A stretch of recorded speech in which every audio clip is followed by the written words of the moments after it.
ସେଇଠୁ ଚପରାସିଟି କହି ଉଠିଲା, ହେଇଟି ପରା ମୁଁ ବାଢି ସାରିଛି, ଆସନ୍ତୁ ଗରମ ଅଛି, ଗରମ ଗରମ ପ୍ରସାଦ ସେବନ କରି ନେବେ।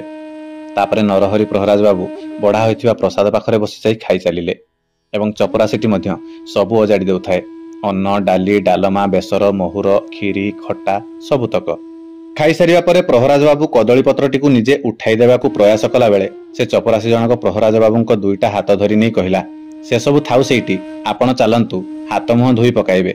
ଏମିତି କହି ଦେଖାଇଦେଲା ହାତ ଧୁଆ ବେସିନ। ଖାଇସାରିବା ପରେ ପ୍ରହରାଜ ବାବୁ ସତେ ଯେମିତି ଟିକେ ପ୍ରକୃତିସ୍ଥ ହେଲା ପରି ଦେଖାଗଲେ ଏବଂ ମୁହଁଟିକୁ ଗାମୁଛାରେ ପୋଛି କହିବାକୁ ଲାଗିଲେ, ବୁଝିଲ ବାବୁ, ସେମିତି ହୋଇପାରିବନି। ମୁଁ ମଧ୍ୟ ଖବର ପାଇଛି, ଖବର କାଗଜରେ ସେମିତି ଖବର ମଧ୍ୟ ପଢିଛି। ପୂଜା ବଳି ପାଇଁ ସେମିତି ଲୋକେ ପିଲାମାନଙ୍କୁ ଉଠାଇ ନେଇ ଯାଆନ୍ତି, କିନ୍ତୁ ମୋ ବଣ୍ଟିକୁ ପରା ମତେ କାଳିଆ ଦେଇଛି। ସେ ମୋ ପୁଅ ନୁହଁ, କାଳିଆର ପୁଅ। ସିଏ ତା ପୁଅକୁ ନିଜେ ଶଙ୍ଖରେ ପୁରାଇ ଚକ୍ର ଆଢୁଆଳରେ ରଖିବେ। ହେ ପ୍ରଭୁ, ପୁଅ ବରଂ ମିଳୁ କି ନ ମିଳୁ, ହେଲେ ଯେଉଁଠି ବି ଥାଉ ମୋ ପୁଅ ଭଲରେ ଥାଉ ମହାପ୍ରଭୁ। ସେଇଠୁ ପ୍ରଶାସକ ବାବୁ କହିଲେ, ଆଚ୍ଛା ପ୍ରହରାଜ ବାବୁ, ଆଜି ଆଉ ଆପଣ ଯିବେନି କି ମାଜଣା ମଣ୍ଡପ, କାଲି ଯେଉଁଠି ବସିଥିଲେ? ସେଇଠୁ ସେ ଚପରାସି ଜଣକ କହିଲା, ମୁଁ ପରା ସେଠୁ ଆଜି ବାବୁଙ୍କୁ ଧରି ଆସିଲି। ବାବୁ ଜଣକ ମାଜଣା ମଣ୍ଡପର ଗୋଟେ କୋଣରେ ଆଉଜିକି ବସି କାନ୍ଦୁଥିଲେ। ସେଇଠୁ ପ୍ରହରାଜ ବାବୁ ପୁଣି କହିଲେ, ହଁ ଆଜ୍ଞା ଚାଲନ୍ତୁ, ମତେ ସେଇଠି ବସିବାକୁ ଭାରି ଭଲ ଲାଗେ, ଚାଲନ୍ତୁ ଯିବା। ସେଇଠୁ ପୁଣି ପ୍ରଶାସକ ବାବୁ କହିଲେ, ଆଚ୍ଛା ଟିକେ ରୁହ, ଏବେ ସନ୍ଧ୍ୟା 8ଟା ହେଲା, 10ଟା ହଉ, ଆପଣ ଏଇଠି ଟିକେ ଗଡପଡ ହୁଅନ୍ତୁ, ମୁଁ ଏବେ ଟିକେ ଖାଇନିଏ, ଖାଇସାରିଲା ପରେ ଆପଣଙ୍କୁ ଆସି ଡାକି ନେଇଯିବି। ପ୍ରହରାଜ ବାବୁ ମଧ୍ୟ ଟିକେ ଗଡପଡ ହେବାକୁ ଚାହୁଁଥିଲେ। ବସାର ଚପରାସିଟି ସେତେବେଳକୁ ତାଙ୍କ ପାଇଁ ବିଛଣାଟିଏ ପାରି ଦେଇଥାଏ। ପ୍ରବଳ ଗୁଳିଗୁଳି ହେଉଥିଲେ ବି ପ୍ରହରାଜ ବାବୁ ନିଜ ଜାମା ଆଉ ଧୋତିଟାକୁ ଖୋଲି ଦେଇ ଗୋଟେ ଗାମୁଛା ପିନ୍ଧି ସେଇଠି ବିଛଣାରେ ଯାଇ ଶୋଇ ପଡିଲେ। ଅନେକ ଦିନ ହେଲା ଭଲରେ ନିଦ ହୋଇ ନଥିବାରୁ ବିଛଣାରେ ପଡିବା ସାଙ୍ଗେ ସାଙ୍ଗେ ନିଦଟା ହେଇଗଲା ପ୍ରହରାଜ ବାବୁଙ୍କୁ। ସେଇଠୁ ଚପରାସି ଜଣକ ଆଲୁଅଟା ଲିଭେଇ ଦେଲା ଆଉ ଦ୍ୱାରଟା ବନ୍ଦ କରି ବାହାରକୁ ଆସିଲା। ଶ୍ରୀମନ୍ଦିରର ପ୍ରଶାସକ ବାବୁ ସେଇଠୁ ଚପରାସିକୁ କହିଲେ, ଚାଲ ମନ୍ଦିର ଯିବାକୁ ଅଛି, ପ୍ରଭୁଙ୍କର ରାତି କାମଟା ଆରମ୍ଭ ହୋଇଗଲେ ଆମେ ଆସି ଟିକେ ବିଶ୍ରାମ ନେବା। ଏବଂ ତାଙ୍କ କଥା ଅନୁସାରେ ଚପରାସି ମଧ୍ୟ ଯାଇ ବସି ପଡିଲା ଗାଡିରେ।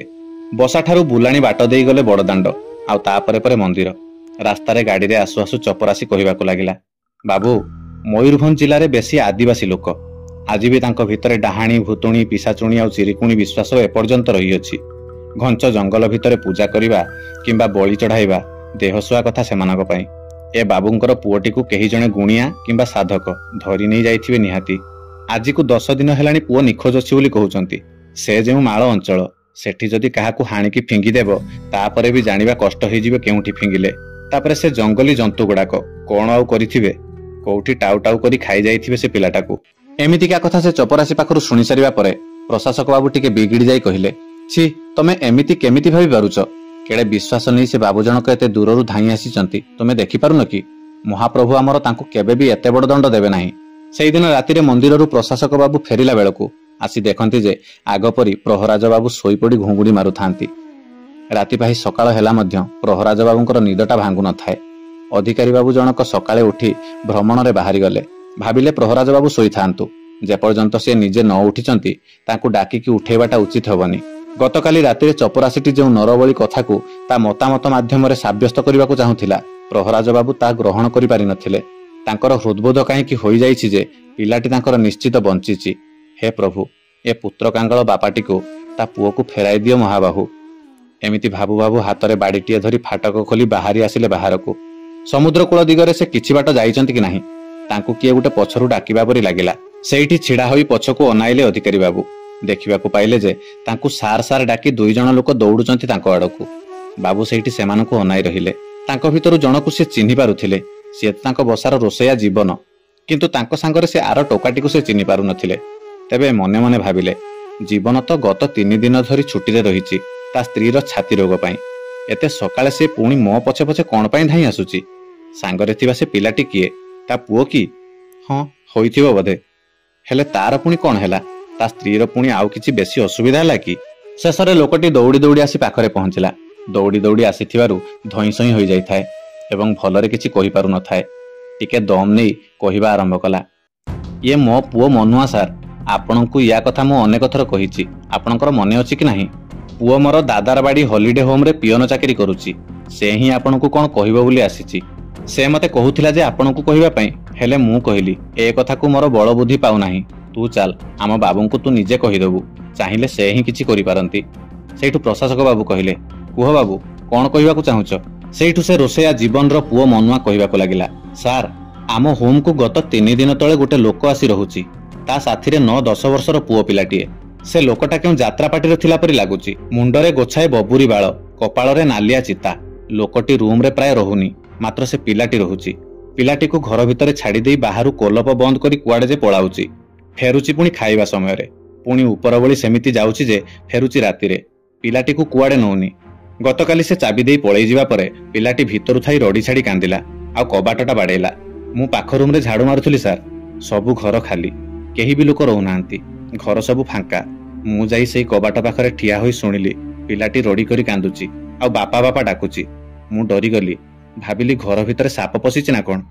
ମୁଁ ତାପରେ ଦୌଡ଼ି ଯାଇ ଆଉ ଗୋଟିଏ ସେଇ ରୁମର ଡୁପ୍ଲିକେଟ୍ ଚାବି ଆଣି ସେ ରୁମଟିକୁ ଖୋଲିଲି। ମତେ ଦେଖି ପିଲାଟି କାନ୍ଦ ବନ୍ଦ କରିଦେଲା। ସେଇଠୁ ସେ ପିଲାଟିକୁ ମୁଁ କହିଲି, ତୋ ବାପା ପରା ଏଇନେ ବାହାରକୁ ଗଲେ, ତୁ ଏମିତି ରଡ଼ି ଛାଡ଼ି କାନ୍ଦୁଛୁ କ'ଣ ପାଇଁ? ମନୁଆ ପାଖରୁ ଏମିତି କଥାତକ ଶୁଣି ପ୍ରଶାସକ ବାବୁ କହିଲେ, ସେଇଠୁ କ'ଣ ହେଲା ଆଗକୁ କୁହ। ପ୍ରଶାସକ ବାବୁ ଅତ୍ୟନ୍ତ ଆଗ୍ରହର ସହ ପଚାରି ଚାଲିଲେ ମନୁଆକୁ। ପୁଣି ମନୁଆ କହିଲା, ସାର୍ ପିଲାଟିକୁ ସେ କେଉଁଠୁ ନେଇ ଆସିଛି। ସେ ତାର ବାପା ନୁହେଁ। ସେ ଲୋକଟି ସେ ପିଲାଟିକୁ ଆଗାମୀ ଅମାବାସ୍ୟାରେ କେଉଁ ଜଣେ ଦେବୀଙ୍କୁ ଦର୍ଶନ କରାଇଦେବ ବୋଲି କହିଛି। ଏକଥା ସିଏ ଆଗରୁ କହୁନଥିଲା, କହୁଥିଲା ତା ଘରକୁ ନେଇଯିବ ବୋଲି।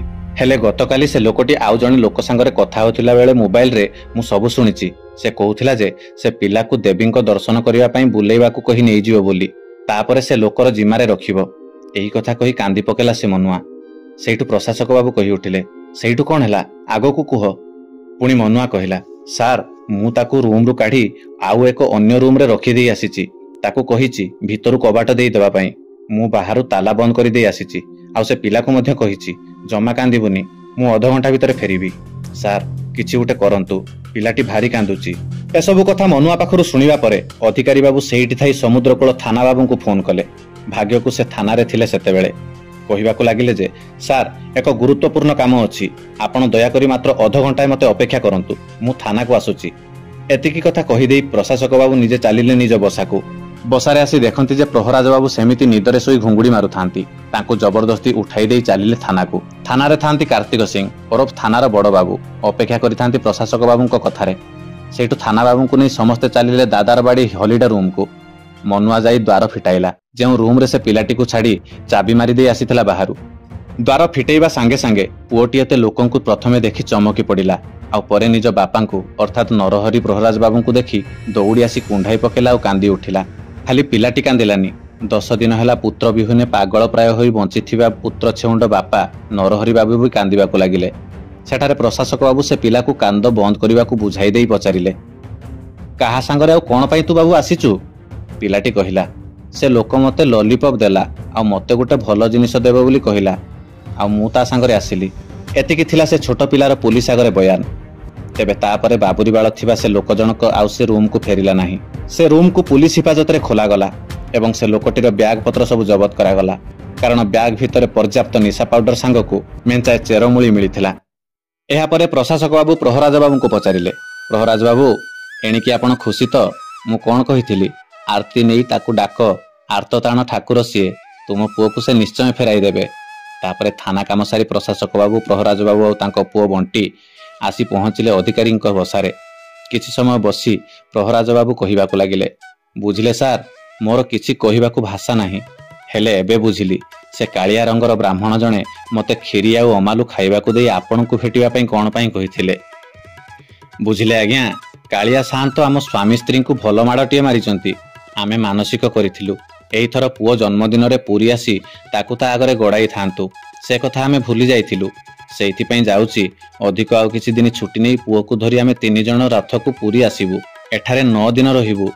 ଆଉ ପୁଅକୁ ଏକା କାହିଁକି, ଆମେ ତିନିହେଁ ସବୁଦିନ ତା ଆଗରେ ଗଡ଼ିବୁ, ମାଗୁଣି କରିବୁ, ହେ ପ୍ରଭୁ, ହେ ଚକାନୟନ, ହେ କଳାବଦନ, ହେ ଚକାଡୋଳା, ଏମିତି ହୃଦୟ ବିଦାରକ ବାହୁଡ଼ା ବାଟ ଆଉ ଆମ ଜୀବନରେ ନ ଆସୁ। ଆମେ ସହିପାରିବୁନି କି ଜିଇଁ ପାରିବୁନି। ମୋ ପୁଅ ତ ନୁହଁ, ଇଏ ହେଉଛି ଆପଣଙ୍କ ପୁଅ। ଆପଣଙ୍କ ପୁଅକୁ ଆପଣ ଚକ୍ର ଆଢ଼ୁଅଳରେ ଘୋଡ଼େଇ ରଖିଥାନ୍ତୁ ହେ ମହାବାହୁ। ସୁନ୍ଦର ଅନୁଭୂତିଟିଏ ମୟୂରଭଞ୍ଜ ଜିଲ୍ଲାର କୁଜିଡିହି ଗ୍ରାମର ନରହରି ପ୍ରହରାଜଙ୍କର। ପୁଣି ଥରେ ଦେଖାହେବ ଆଉ ଏକ ନୂଆ ଭକ୍ତର ନୂଆ ଅନୁଭୂତି କଥା ସହ। ଆଜି ପାଇଁ ମୋତେ ବିଦାୟ ଦିଅନ୍ତୁ। ଆପଣଙ୍କର ଆଶୀର୍ବାଦ ସଦାସର୍ବଦା ମୋ ଉପରେ ଏମିତି ଥାଉ। ମହାପ୍ରଭୁ ଜଗନ୍ନାଥଙ୍କର ଜୟ ହେଉ, ଶ୍ରୀକ୍ଷେତ୍ର ଧାମର ଜୟ ହେଉ। ମହାପ୍ରଭୁ ଜଗନ୍ନାଥଙ୍କ ନାମ ଗାଇ ଗାଇ ଜୀବ ଯାଉ। ଜୟ ଜଗନ୍ନାଥ, ଜୟ ଜଗନ୍ନାଥ, ଜୟ ଜଗନ୍ନାଥ।